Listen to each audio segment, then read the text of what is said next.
Good morning. അപ്പോൾ നമ്മുടെ ഇന്നത്തെ റെസിപ്പി ഒരു മധുരമാണ്. എല്ലാവർക്കും മധുരമാവട്ടെ എന്ന് വിചാരിച്ചു. എന്താണെന്ന് വെച്ചിട്ടുണ്ടെങ്കിൽ ഇത് നമ്മുടെ 1501ാമത്തെ വീഡിയോയാണ്. അപ്പോൾ ഒരു സ്പെഷ്യൽ വീഡിയോ വരുന്ന ദിവസം ഒരു സ്പെഷ്യലായിട്ടുള്ള റെസിപ്പിയും ആവണ്ടേ. ഇത് വളരെ സിമ്പിളായിട്ടുള്ളൊരു ഫ്രൂട്ട് കസ്റ്റർഡാണ്.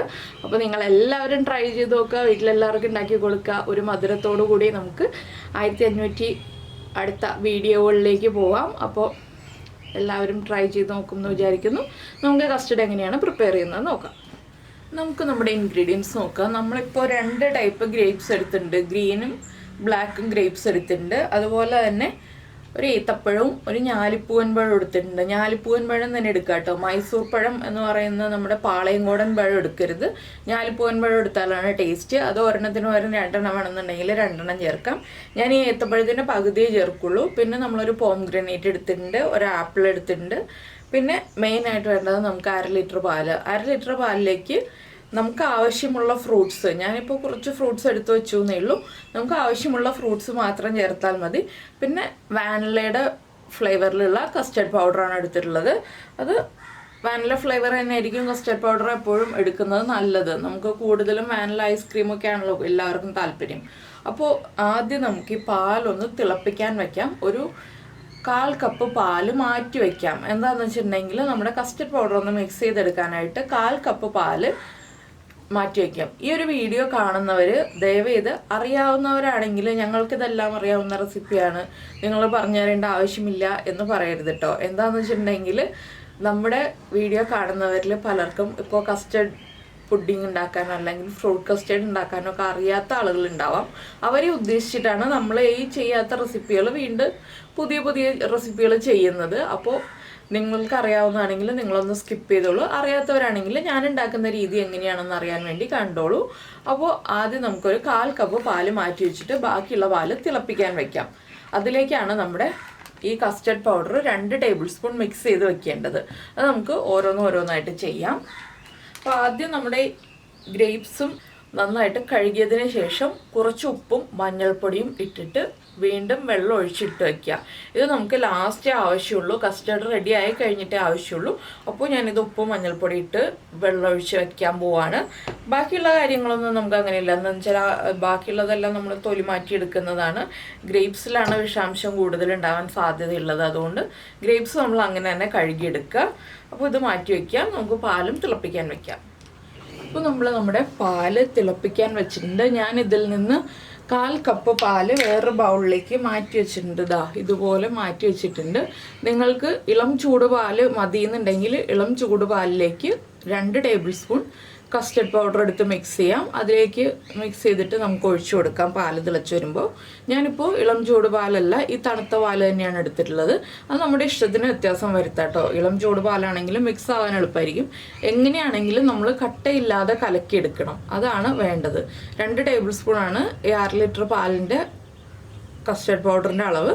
അത് ഒട്ടും കട്ടയില്ലാതെ കലക്കിയെടുക്കണം, അത് പ്രത്യേകം ശ്രദ്ധിക്കുക. അപ്പോൾ ഞാൻ കസ്റ്റർഡ് പൗഡറൊക്കെ കലക്കി പാലൊന്ന് തിളച്ച് തുടങ്ങുമ്പോൾ, ഇപ്പോഴേ ഒഴിക്കരുത്, തിളച്ച് തുടങ്ങുമ്പോൾ നമുക്ക് ഒഴിച്ചു കൊടുക്കാം. അപ്പോൾ നമ്മുടെ പാലൊന്ന് പതഞ്ഞ് തുടങ്ങിയിട്ടുണ്ട്, തിളയ്ക്കാറായിട്ടുണ്ട്. നമുക്ക് ഈ കലക്കി വെച്ചിരിക്കുന്ന മിക്സ് ഇതിലേക്ക് ഒഴിച്ചു കൊടുക്കാം. ഉടനെ തന്നെ ഇളക്കി കൊടുക്കണം. എന്താണെന്ന് വെച്ചിട്ടുണ്ടെങ്കിൽ വേഗം തന്നെ കുറുകി വരും. അപ്പോൾ നമ്മൾ വേഗം തന്നെ ഒന്ന് ഇളക്കി കൊടുക്കുക. തിളച്ച് പൊങ്ങിയില്ല കേട്ടോ, പതഞ്ഞിങ്ങനെ പൊങ്ങി വരുന്ന സമയത്ത് തന്നെയാണ് ഞാനിപ്പോൾ ഒഴിച്ചു കൊടുത്തത്. ഇനി ഇതിലേക്ക് നമുക്ക് പഞ്ചസാര ചേർത്ത് കൊടുക്കാം. നമ്മൾ ഈ ഒരു റെസിപ്പിയിൽ മിൽക്ക് മെയ്ഡ് യൂസ് ചെയ്യുന്നില്ല, പഞ്ചസാരയാണ് യൂസ് ചെയ്യുന്നത്. അപ്പോൾ പഞ്ചസാര പൊടിച്ചതാണ് ഞാൻ ചേർക്കുന്നത്. അപ്പോൾ നിങ്ങൾ ഫ്ലെയിം കുറച്ച് വെക്കുക കേട്ടോ. ചെറിയ ഫ്ലെയിമിൽ വെച്ചിട്ട് വേണം പഞ്ചസാരയൊക്കെ ചേർക്കാനായിട്ട്. എന്താണെന്ന് വെച്ചിട്ടുണ്ടെങ്കിൽ ഹൈ ഫ്ലെയിമിൽ വെച്ചിട്ട് പഞ്ചസാരയൊക്കെ ചേർത്ത് വരുമ്പോൾ നമ്മുടെ കസ്റ്റർഡ് കുറുകി പോയിട്ടുണ്ടാവും. അപ്പോൾ നമ്മുടെ മധുരത്തിനനുസരിച്ച് പഞ്ചസാര ചേർക്കാം. ഞാനിപ്പോൾ 1 ടേബിൾ സ്പൂൺ ചേർത്തിട്ട് മധുരം നോക്കിയിട്ടേ ചേർക്കുന്നുള്ളൂ. എന്താണെന്ന് വെച്ചിട്ടുണ്ടെങ്കിൽ ഒരുപാട് മധുരം ചേർക്കുന്നില്ല, ചെറിയൊരളവിൽ മധുരം ചേർത്തിട്ടാണ് ഈ ഒരു കസ്റ്റർഡ് ഉണ്ടാക്കുന്നത്. നിങ്ങൾക്ക് 2 ടേബിൾ സ്പൂൺ വരെ ചേർക്കാം, കുഴപ്പമൊന്നുമില്ല. അപ്പോൾ ഇപ്പോൾ തന്നെ നമ്മുടെ കസ്റ്റർഡ് ഒന്ന് കുറുകി തുടങ്ങിയത് കണ്ടോ. വല്ലാതെ കട്ടിയായി പോകരുത്, ഒരു മീഡിയം കൺസിസ്റ്റൻസി, നമ്മുടെ എന്താ പറയുക, ദോശമാവിൻ്റെ ഇഡ്ഡലി മാവിൻ്റെ പാകത്തിൽ കുറുകി കിട്ടണം. ആ ഒരു കൺസിസ്റ്റൻസിയിൽ നമുക്ക് റെഡിയാക്കി എടുക്കണം. ഇനി നമുക്കൊന്ന് ഫ്ലെയിം കൂട്ടി വയ്ക്കാം. എന്താണെന്ന് വെച്ചിട്ടുണ്ടെങ്കിൽ നമ്മളിപ്പോൾ പഞ്ചസാരയും ചേർത്തല്ലോ, ഇനിയിപ്പോൾ കൂട്ടി വെച്ചിട്ട് കൈയെടുക്കാതെ ഇളക്കി കൊടുത്തുകൊണ്ടിരിക്കണം. ഇങ്ങനെയുള്ള കാര്യങ്ങൾ ചെയ്യുമ്പോൾ വേറെ ജോലികളൊന്നും ചെയ്യാൻ നമ്മൾ നോക്കരുത് കേട്ടോ. എന്താണെന്ന് വെച്ചിട്ടുണ്ടെങ്കിൽ കട്ടിയായി പോവും, അടിഭാഗത്ത് കട്ട പിടിക്കും. അപ്പോൾ അതുകൊണ്ട് നമ്മളൊന്ന് ശ്രദ്ധിച്ചേക്കുക. ഇതിങ്ങനെ ഒരു 2 മിനിറ്റ് മാക്സിമം മതി കുറുകി വരാനായിട്ട്, അധിക സമയമൊന്നും വേണ്ട. അപ്പോൾ കസ്റ്റർഡ് നമ്മൾ നേരത്തെ റെഡിയാക്കി ഫ്രിഡ്ജിൽ വെക്കുകയാണെന്നുണ്ടെങ്കിൽ, ചൂട് മാറിയിട്ട് ഫ്രിഡ്ജിലെടുത്ത് വെക്കുകയാണെന്നുണ്ടെങ്കിൽ നമുക്ക് സമയമുള്ളപ്പോൾ ഫ്രൂട്ട്സ് കട്ട് ചെയ്ത് അതിലേക്ക് ആഡ് ചെയ്ത് പ്രസൻറ്റ് ചെയ്തിട്ടുണ്ടെങ്കിൽ നമ്മുടെ ഫ്രൂട്ട് കസ്റ്റർഡ് വളരെ എളുപ്പം റെഡിയാവും. ചൂട് സമയത്ത് കുട്ടികൾക്ക് ഫ്രൂട്ട്സ് കഴിക്കാനും അതുപോലെ ചെറിയൊരു തണുപ്പോടുകൂടി കസ്റ്റർഡും കഴിക്കാൻ കുട്ടികൾക്ക് ഇഷ്ടമായിരിക്കും. ഫ്രൂട്ട്സ് വെറുതെ കൊടുത്താൽ കഴിക്കാത്ത കുട്ടികളാണെങ്കിൽ ഇതുപോലെ ഫ്രൂട്ട് കസ്റ്റർഡൊക്കെ ഉണ്ടാക്കി കൊടുക്കുകയാണെങ്കിൽ നന്നായിട്ട് എൻജോയ് ചെയ്ത് കഴിച്ചോളും. കുട്ടികൾക്ക് ഇഷ്ടമുള്ള ഫ്രൂട്ട്സ് നിങ്ങൾക്ക് ഉൾപ്പെടുത്താം ഇതിലേക്ക്. അപ്പോൾ ചൂട് സമയത്ത് ഉണ്ടാക്കാൻ പറ്റിയ നല്ലൊരു റെസിപ്പിയാണ്. ഇടയ്ക്കിടയ്ക്ക് നമുക്ക് ഉണ്ടാക്കാവുന്നതേ ഉള്ളൂ. അല്ലെങ്കിൽ കസ്റ്റർഡ് കൂടുതൽ ഉണ്ടാക്കി വെച്ചിട്ട് 2-3 ദിവസത്തേക്കുള്ളത് ഉണ്ടാക്കി വെച്ചിട്ട് നമുക്ക് ഇടയ്ക്കിടയ്ക്ക് എടുത്തിട്ട് ആവശ്യമുള്ളത് മാത്രം എടുത്തിട്ട് ഫ്രൂട്ട്സ് കട്ട് ചെയ്ത് ആഡ് ചെയ്യുക. എപ്പോഴും ഫ്രഷായിട്ട് ഉണ്ടാക്കുന്നതാണ് അതിൻ്റെ ടേസ്റ്റ്. ഇനി നമ്മളൊന്ന് കസ്റ്റർഡിൻ്റെ മധുരം നോക്കണം കേട്ടോ. കസ്റ്റർഡിൻ്റെ മധുരം നോക്കുമ്പോൾ ശ്രദ്ധിക്കേണ്ട ഒരു കാര്യം എന്താണെന്ന് വെച്ചാൽ നമ്മൾ തണുപ്പിച്ചാണ് കഴിക്കുന്നത്. തണുപ്പിച്ച് കഴിക്കുമ്പോൾ ഉള്ള മധുരമാണ് നമ്മൾ മനസ്സിൽ കാണേണ്ടത്. കുറച്ച് മധുരം മുൻപിൽ നിൽക്കുക. അപ്പോൾ മധുരം കുറവാണെന്നുണ്ടെങ്കിൽ കുറച്ചുകൂടി മധുരം ചേർത്തിട്ട് മധുരം കൂട്ടി നിർത്തുക. എന്താണെന്ന് വെച്ചാൽ തണുപ്പിച്ച് കഴിക്കുന്ന കാര്യങ്ങൾക്ക് മധുരം കൂട്ടി നിർത്തിയാൽ എപ്പോഴും നമ്മൾ കഴിക്കുന്ന സമയത്ത് മധുരം കറക്റ്റ് ആവുള്ളൂ. അപ്പോൾ നമ്മുടെ കസ്റ്റർഡ് നന്നായിട്ട് തിളച്ചുകൊണ്ടിരിക്കുന്നുണ്ട്. ഒന്നുകൂടി ഒന്ന് തിളച്ച് വരുമ്പോൾ ഞാൻ ഫ്ലെയിം ഓഫ് ചെയ്യും. എന്താണെന്ന് വെച്ചിട്ടുണ്ടെങ്കിൽ ഇതൊന്നും ഇപ്പോൾ തന്നെ കുറുകിക്കൊണ്ടിരിക്കുകയാണ്. ഇത് കണ്ടോ, സൈഡിലൊക്കെ ഉള്ളതൊക്കെ കുറുകി തുടങ്ങി, സൈഡൊക്കെ കട്ടിയായി തുടങ്ങി. ഇനി നമുക്ക് ഫ്ലെയിം ഓഫ് ചെയ്യാം. ഒരുപാടിട്ട് കുറുക്കി എടുക്കുന്നില്ല. ഫ്ലെയിം ഓഫ് ചെയ്ത് വയ്ക്കുക. ചൂട് മാറിയിട്ട് നമുക്ക് കസ്റ്റർഡിൻ്റെ കൺസിസ്റ്റൻസി കാണാം. അതിനുശേഷം നമുക്ക് ഫ്രൂട്ട്സൊക്കെ കട്ട് ചെയ്ത് ആഡ് ചെയ്യാം. അതുവരെ ഇതൊന്ന് റൂം ടെമ്പറേച്ചറിൽ ചൂട് മാറാൻ വേണ്ടി വയ്ക്കാം നമുക്ക്. അപ്പോൾ നമ്മുടെ ഫ്രൂട്ട്സൊക്കെ കട്ട് ചെയ്ത് വെച്ചിട്ടുണ്ട്. ഏത്തപ്പഴം, ബ്ലാക്ക് ഗ്രേപ്സ്, ഗ്രീൻ ഗ്രേപ്സ്, ഞാലിപ്പൂവൻപഴം, ആപ്പിള് തൊലി കളയാതെ കട്ട് ചെയ്യണം കേട്ടോ. അപ്പോഴാണ് ആപ്പിളിൻ്റെ ആ ഒരു കളറ് നമുക്ക് ഈ ഒരു കസ്റ്റർഡ് പുഡിങ്ങിൽ കാണാൻ പറ്റുക. പിന്നെ നമ്മുടെ പോംഗ്രാനൈറ്റ്. അപ്പോൾ കസ്റ്റർഡ് മിക്സൊക്കെ ചൂട് മാറി വന്നിട്ടുണ്ട്. ഇത് കണ്ടോ, നല്ല തിക്കായിട്ട് വന്നിട്ടുണ്ട്. ഇതിലും തിക്കായി പോകരുത്, നമുക്ക് കഴിക്കാൻ ബുദ്ധിമുട്ടായിരിക്കും. അപ്പോൾ നമുക്കിനി ഇതിലേക്ക് നമ്മുടെ ഫ്രൂട്ട്സ് ഓരോന്നായിട്ട് ചേർത്ത് കൊടുക്കാം. ആദ്യമേ തന്നെ നിങ്ങൾ ചേർക്കേണ്ടത് ആപ്പിളാണ് കേട്ടോ. എന്താണെന്ന് വെച്ചാൽ ആപ്പിളിൻ്റെ കളർ മാറിപ്പോവും. അതുകൊണ്ട് തന്നെ ആപ്പിൾ ആദ്യം ചേർത്ത് കൊടുക്കുക. ഞാനൊരു ആപ്പിളിൻ്റെ പകുതി എടുത്തിട്ടുള്ളൂ, മുഴുവനും എടുത്തിട്ടില്ല. അതുപോലെ തന്നെ കാണിച്ച ഗ്രേപ്സിൻ്റെയും ഒക്കെ പകുതി എടുത്തിട്ടുള്ളൂ. ഈ പഴം മുഴുവനായിട്ട് എടുത്തിട്ടുണ്ട്. ഞാലിപ്പൂവൻ പഴം, ഏത്തപ്പഴവും പകുതി എടുത്തിട്ടുള്ളൂ. നമുക്ക് കുറച്ച് ഗ്രേപ്സ് ഗാർണിഷ് ചെയ്യാൻ വേണം. അതുകൊണ്ട് ഞാൻ കുറച്ച് ഗ്രേപ്സേ ചേർക്കുന്നുള്ളൂ. പിന്നെ ഇതിലേക്ക് ഡ്രൈ ഫ്രൂട്ട്സ് വേണമെന്നുണ്ടെങ്കിൽ ഡ്രൈ ഫ്രൂട്ട്സ് ആഡ് ചെയ്യാം കേട്ടോ. നമുക്ക് നമ്മുടെ ഡേറ്റ്സോ റൈസിൻസോ ഒക്കെ ആഡ് ചെയ്യാം. ഇപ്പോൾ നമ്മുടെ ഒരുവിധം ഫ്രൂട്ട്സൊക്കെ ചേർത്തു. പോംഗ്രാനൈറ്റ് ചേർത്തിട്ടില്ല. ഇനി നമുക്കിതെല്ലാം ചേർത്ത് നന്നായിട്ടൊന്ന് ഇളക്കി മിക്സ് ചെയ്യുക. ഈ ഒരു സ്റ്റേജിലും നിങ്ങൾക്ക് മധുരം നോക്കാം.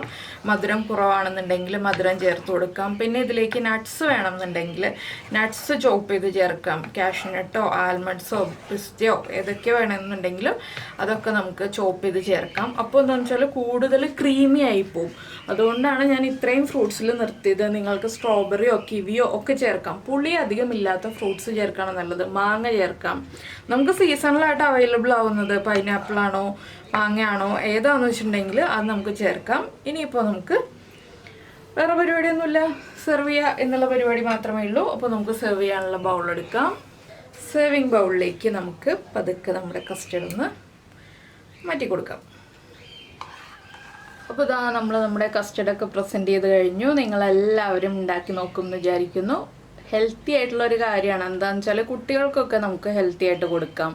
പ്രായമുള്ളവർക്ക് ഡയബറ്റിക് അല്ലാന്നുണ്ടെങ്കിൽ അവർക്കും കഴിക്കാവുന്നതാണ്. അപ്പോൾ നല്ലൊരു ഡെസേർട്ടുമാണ്. അപ്പോൾ എല്ലാവരും ഒന്ന് ട്രൈ ചെയ്ത് നോക്കുക. അതുപോലെ തന്നെ നമ്മുടെ ചാനൽ ആദ്യമായിട്ട് കാണുകയാണെങ്കിൽ നമ്മുടെ വീഡിയോ പ്രസൻറ്റ് ചെയ്യുന്ന രീതിയൊക്കെ ഇഷ്ടമായി എന്നുണ്ടെങ്കിൽ നമ്മുടെ ചാനലൊന്ന് സബ്സ്ക്രൈബ് ചെയ്ത് സപ്പോർട്ട് ചെയ്യണേ. സബ്സ്ക്രൈബ് ചെയ്യുന്നതിന് ഈ വീഡിയോയുടെ താഴെയുള്ള റെഡ് സബ്സ്ക്രൈബ് ബട്ടൺ ഒന്ന് ക്ലിക്ക് ചെയ്യുക.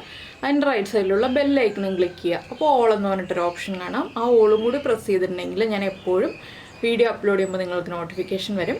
പിന്നെ ഒരു കാര്യം എന്താണെന്ന് വെച്ചാൽ ഞാനിതിപ്പോൾ നമ്മുടെ കസ്റ്റർഡ് റൂം ടെമ്പറേച്ചറിലായി കഴിഞ്ഞപ്പോൾ ഒന്ന് ഫ്രീസറിലേക്ക് എടുത്തു വെച്ചു. ഫ്രീസറിലേക്ക് വെച്ചിട്ട് ഒരു 15 മിനിറ്റ് ഫ്രീസറിൽ വെച്ച് തണുപ്പിച്ചിട്ടാണ് പിന്നെ ഫ്രൂട്ട്സൊക്കെ മിക്സ് ചെയ്തത്. അങ്ങനെ മിക്സ് ചെയ്യുമ്പോൾ കറക്റ്റ് കൺസിസ്റ്റൻസിയിൽ നമുക്ക് മിക്സ് ചെയ്തെടുക്കാം.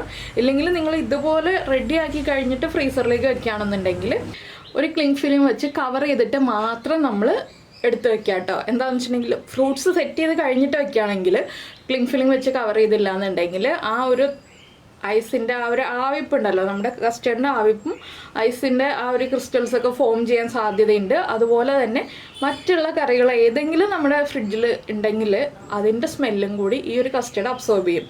അതുകൊണ്ട് നമ്മൾ എപ്പോഴും കവർ ചെയ്ത് വെക്കുക, ക്ലിങ് ഫിലിം കൊണ്ട് കവർ ചെയ്ത് വെക്കുകയാണ് ഏറ്റവും നല്ലത്.